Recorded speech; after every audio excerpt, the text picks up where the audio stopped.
Hello everyone, welcome back. This is Amit, your analytical thinker. And today we're doing what I would call a prequel to the Titan Quest 2 review, as I've seen some posts defining the genre of Titan Quest, and I would like to dive a bit into this, because people would refer to Titan Quest 2 as an aRPG game, and I think this genre is a bit, I would say, overbloated, and I'd like to discuss this. Because how would we define what is an action RPG? Would it be a Western aRPG, such as Witcher, Skyrim, Fallout, Dragon Age, Mass Effect, the Big Five? Or is it a dungeon crawler, like Diablo, Path of Exile, Grim Dawn? Is it even, hack and slash aRPG? You make decisions there as well, you play a role. Especially where you can decide which skills to do or which character to play in Devil May Cry 5. Is it even a Souls-like, right? Like Dark Souls, Neo, Lies of P? I'm not inventing this. When I'm asking Google, give me action RPGs, all of these are there. Even looter shooters are there, like Borderlands. We can also discuss, in the same word, a game like Revenant 2, which are kind of a mashup between two genres, the Souls-like and the looter shooter. I can keep going about JRPGs as well, but I've left it aside for the time being. Now we can also talk about cross-genres, right? As discussed, Remnant 2 is a mashup between a Souls-like and a looter shooter, a very good one at that. Borderlands, if we split looter shooter to two genres, it is a looter. It has a color-based system of items, like a dungeon crawler, like Diablo, and it's also a shooter. Final Fantasy VII Remake is an JRPG at its core, but it also involves action. The new Tainted Grail, Fall of Avalon, is referred to an Elder Scrolls-like, rightfully so, but people also refer to it like a Souls-like, because it has dodge, parry, stamina, bonfire. There are other games which really try to blur what genres they are, like Victor Vran, which is isometric, action, RPG, system-based in terms of loot colors, etc., and the newer No Rest for the Wicked, which is still in beta, that claims in its description in Steam that it is trying to reinvent the aRPG genre. Now, obviously, this is for another video. In this page, we also actually see two of the three Souls-lights that I am currently playing.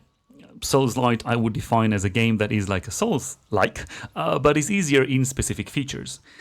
This can be enemies not spawning back automatically when you die, like No Rest for the Wicked, not losing your XP when you die, like Remnant and No Rest for the Wicked, or getting XP every time you hit a boss and do some damage, or have the souls wait for you at the entrance of a boss arena, like in Kazan. All these three games, by the way, feature a difficulty level. This is what helped me play them, but this is also for a different video. Focusing back on the cross-genres, let's now talk about something a bit more specific. Action. What is action? What is defined as an action game? I want to refer to something a bit controversial. I want to talk about Diablo 3, because at the time in 2011, GameSpy Review wrote this, and I quote, "Diablo 3 isn't an action role-playing game, it's simply an action game." Now they say this because, as opposed to the original system of skills that were supposed to be, where you would have a normal, C-skilled system that honestly looks like Diablo 2, instead, they strip that down to have skills and runes in a way that you're not choosing which skill to unlock. It unlocks automatically for you in the designated levels that you reach. Same thing for every skill, it has 6 different variations which you can choose that can alter the way the skill work. But you do not unlock them yourselves, they simply unlock automatically. So it takes a bit of the role-playing in terms of what you choose. Now, obviously, you can build different builds, but this is not what people at the time would refer to as role-playing, which is why the game had been stripped out of its role-playing game aspect and simply became an action game. It's a very good game, but that is a definition of something that you have less choice in. Now, going back to our genres, I'm trying to understand where are we going next with this. So, to go back to the roots, Grim Dawn, released in 2016, is a dungeon crawler released by Crate Entertainment. But before it, in 2006, came the legendary game Titan Quest. Both of these have very similar mechanism in terms of choosing two masteries to work with, which was a very, very interesting and revolutionary system back at the time. Now, in 2025, we now have Titan Quest II released by THQ Nordic. Can't remember the specific publisher apart from that. And it tried to be the successor of Titan Quest. But all three games feature the system of two masteries.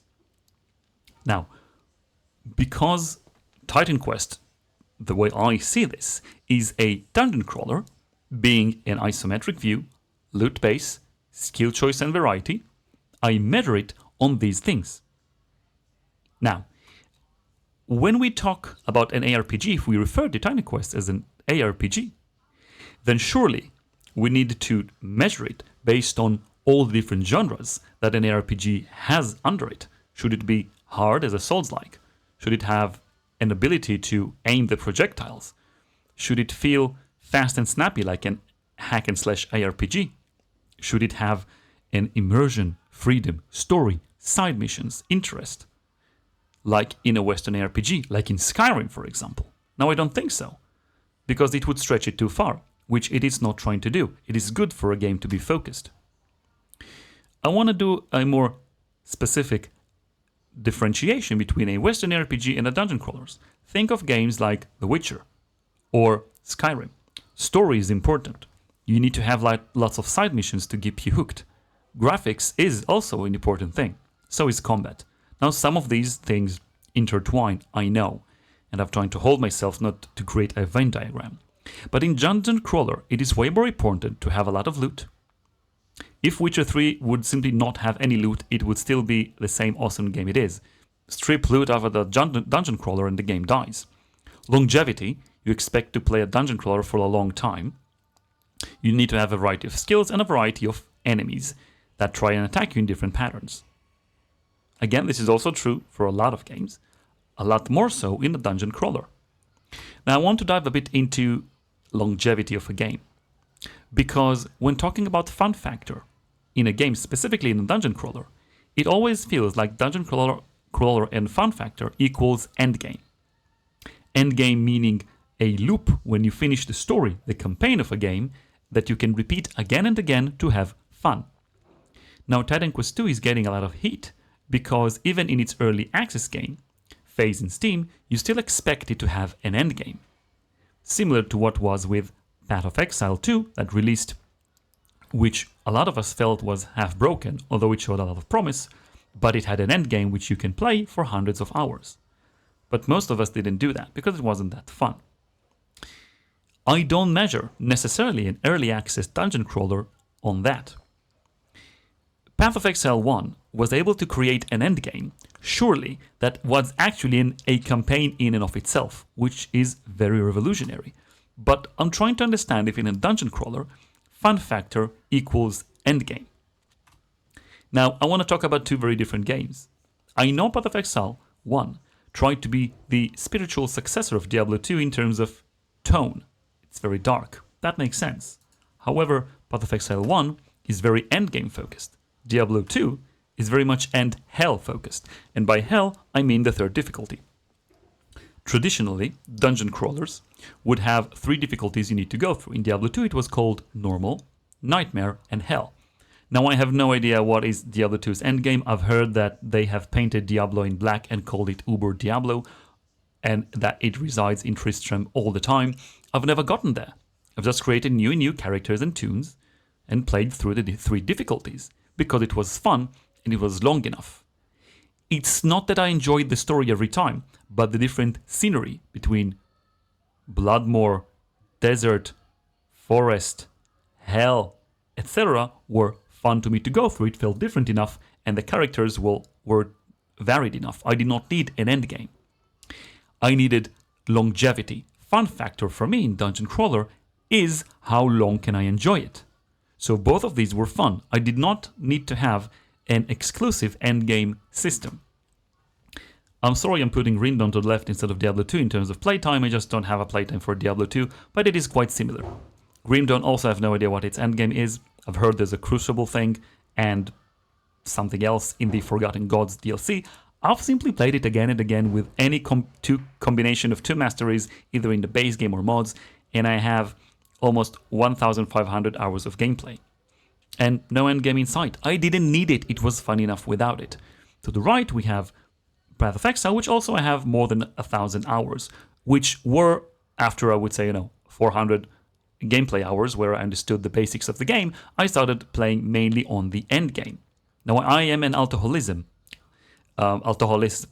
I would assume, which means addicted to alternatives, so I would play a lot of tunes. This is very good in a dungeon crawler, but only if it is really fun. Now, I have also played Expedition 33. I finished the game in 40 hours and stopped playing it. I did not care for its endgame or exploration, if there is any, when you finish the game. Does it mean it's a lesser game? Of course not. But we're discussing fun factor. In a dungeon crawler, the expectation of a game is to hook you for a long time. I'm not saying it has to be repetitive endgame. Like, for example, perhaps in Diablo 4. I need it to be fun for a long time.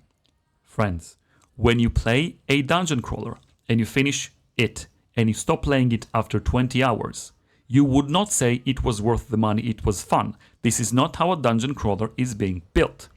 You're supposed to enjoy it for a longer period of time to create more characters. Now, I don't care if a game has one act, and in early access, for example, like Titan Quest 2, if someone plays it for 2 hours because it checks all the combinations, all the skills, all the side quests again and again, that is good.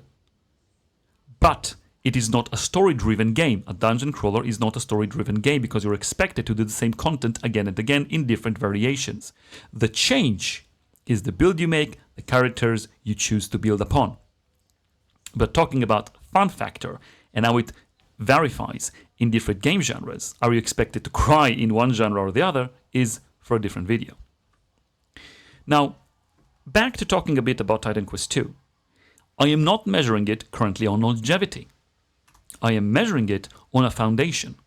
Is the foundation of combat, skills, loot, enemies is good? Talking about loot, a very big parameter here. Do we have varied loot? Do I have a loot where I feel, oh my god, I want to restart the game, start a new build? Last Epoch is very good in that. And also mastery variety, as we've discussed. It helps with the longevity. Am I curious to unlock each skill of the skill tree? Am I curious to, when I finish playing with Warfare and Fire, to now play with Rogue and Ice? Does that interest me? Do I want to replay it now? I do not care about the story. It might be good. It is not why I play any dungeon crawler, because it ends in an approximate of half an hour screen time. I also don't measure it on exploration. Sure, I will try to look at any nook and cranny. It took me 20 hours to finish Titan Quest 2, early access, but that's because I explore a lot. It is okay for people to finish it in 5 hours. Nothing wrong with that. Question is, do you want to replay it with other builds? If not, that's okay, it's still early access. Giving this focus that Titan Quest 2 is a dungeon crawler, and these, for example, are the features which I am measuring it by, I'm giving it an 8 out of 10. This is because I think the foundation is very good. The enemy variety is good enough. Specific enemies are stronger and have skills that are telegraphed. You need to dodge. Obviously, we have a dodge button now, 2025, come on. The loot, I think, is a bit on the weaker side. Fewer unique items, and I did not find an item that made me think, oh my god, I now need to do a new build. Mastery variety is fine. We know that in Titan Quest 1 there were 9 masteries, including the Rune Mastery. And similar to that in Grim Dawn. This is early access, it is okay, but I am looking for a bit of more variety because the passives are a bit mundane. I would like to sink points into a skill like I can do in Titan Quest and Grim Dawn and feel overpowered at first. That is nice. It is a bit restricted here because although you can modify your skills, some of them are more utility rather than damage based. That's it for today's rant video about genres aRPGs. Enjoy.